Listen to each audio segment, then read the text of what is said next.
And with this, we have arrived at the end of our lecture. The last point is World of Work Report, ILO. ILO is the specialized institution of United Nations. ILO is a specialized institution of United Nations.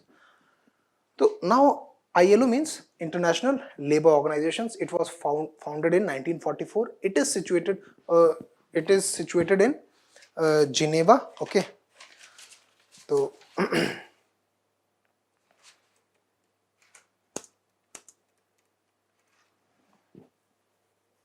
sorry, one mistake here. ILO was founded in 1919. Okay, and it is situated in Geneva.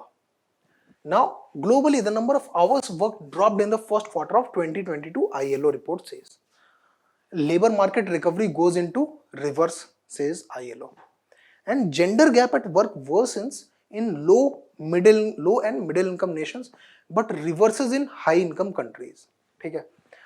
That means gender gap in the work has further worsened in the low and middle income countries, but it is declining in the higher income countries, as this ILO report says. This is the 9th such report, World of World report that ILO presents. Okay? We will be looking at the major observations. During the last quarter of 2021, that is from October, November, December, and September, the number of hours, the impact, the report basically documents, like the National Assessment Survey documents the impact of COVID on the education, basically school education. Similarly, this report that ILO has brought, 9th report of World of Work report, this documents the impact of COVID on the kind of work that is people are having, the nature of employment people are having in the world. Okay. The number of hours worked globally dropped in the first quarter of 2022 to 3.8% below employment situation before COVID 2019. That means now, after the impact of COVID-19, the number of people who have been employed, the number of hours that have been worked basically has dropped to 3.8%. Okay. Fresh lockdowns in China, the second phase of the lockdowns that have been announced in China, and the Ukraine-Russia conflict is the major reason for, can be attributed as a major reason for that. Okay, and the global rise in the price of food and fuel, as in one of our previous lecture we have talked about it, what is going on in the global rise of fuel and food, like the crisis in Sri Lanka, the political turmoil in Pakistan, the Russia-Ukraine conflict, and due to which the prices of energy are rising, due to which the prices of all the goods are almost increasing. Like the wheat supply from Ukraine has stopped, due to which the supply of wheat has become limited in the world, due to which the price of wheat is rising. So of course the fuel prices are rising, wheat prices are rising, all fuel and food prices are rising, basically due to conflicts in between Ukraine and Russia.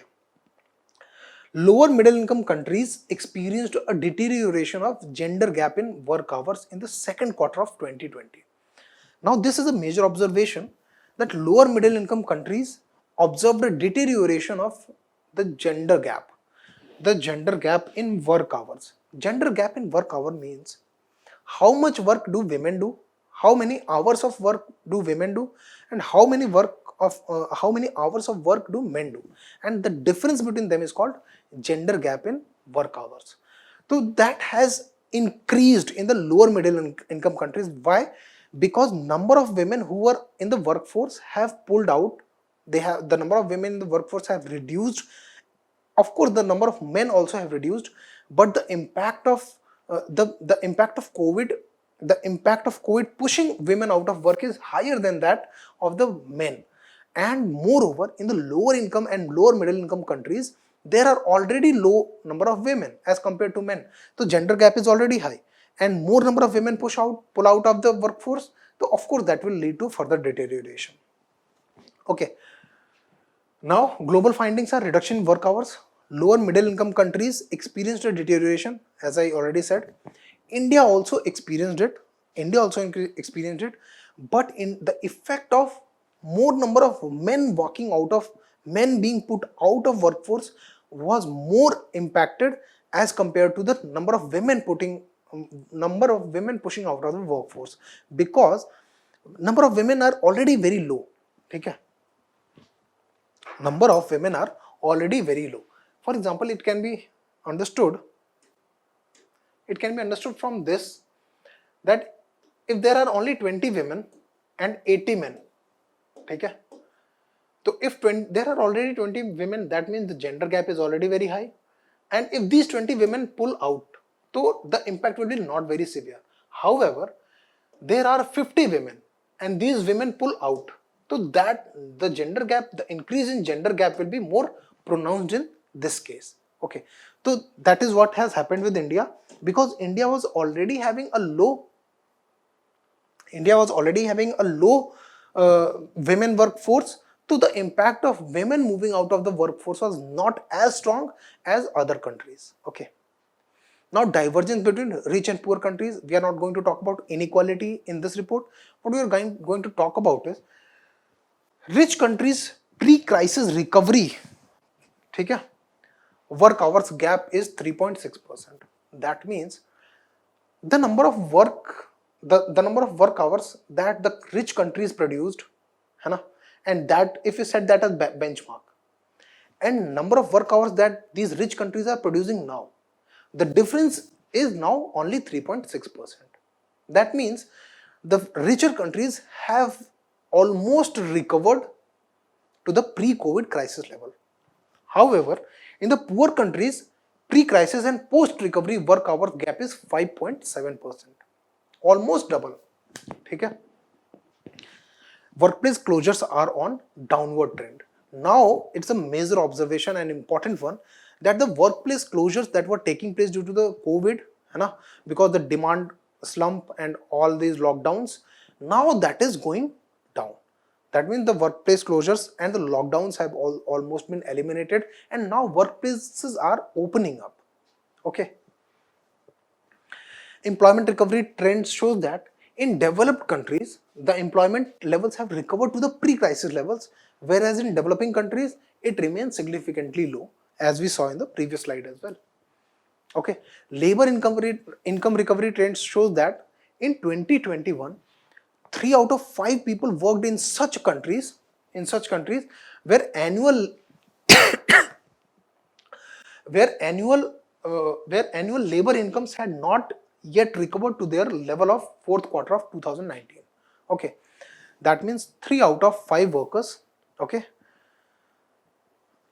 around 60% of the workers are in such countries where the level of income has not recovered to the pre-crisis level.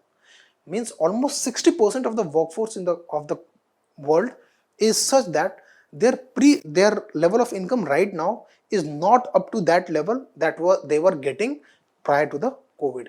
Okay, and workers in low and lower middle and upper middle income countries, excluding China, still faced reduced labor incomes in 2021 at the rates of minus 1.6%, minus 2.7%, and minus 3.7%. This shows that in the lower income and lower middle income countries, the recovery of the labor income to the level of the pre-COVID crisis has not yet reached. It is minus 1.6% somewhere, minus 2.7%. Minus indicates that the current income levels are still lower as compared to the pre-COVID 2019 levels. However, it should have been positive value. Okay, it should have been not zero, it should have been actually positive value, because we are observing the general trend is with the time, if we adjust for inflation also, the income increases or the wage increases. So if we set a benchmark of 2019 to 2022, there should certainly have been a rise in income. Okay, but what we are seeing is a slump in income. Observation for India: for every 100 women at work prior to the pandemic, 12.3 women would have lost their job as an average through the entire period considered by the report. For every 12.3% of the women would have lost their jobs as an average. On an average, Prior to the pandemic, the job loss for women was around 12.3%. In contrast, for men it was only 7.5%. That means the number of women pulling out of workforce prior to the COVID also, in India, it was 12.3% for women. For men, it was only 7.5%. So, of course, that means there's a huge gap between the gender gap between the work hours, okay, and that has further been exacerbated by the COVID. Women employment in India has come down, particularly in sectors related as healthcare as a result of COVID-19 pandemic. So that is all for today.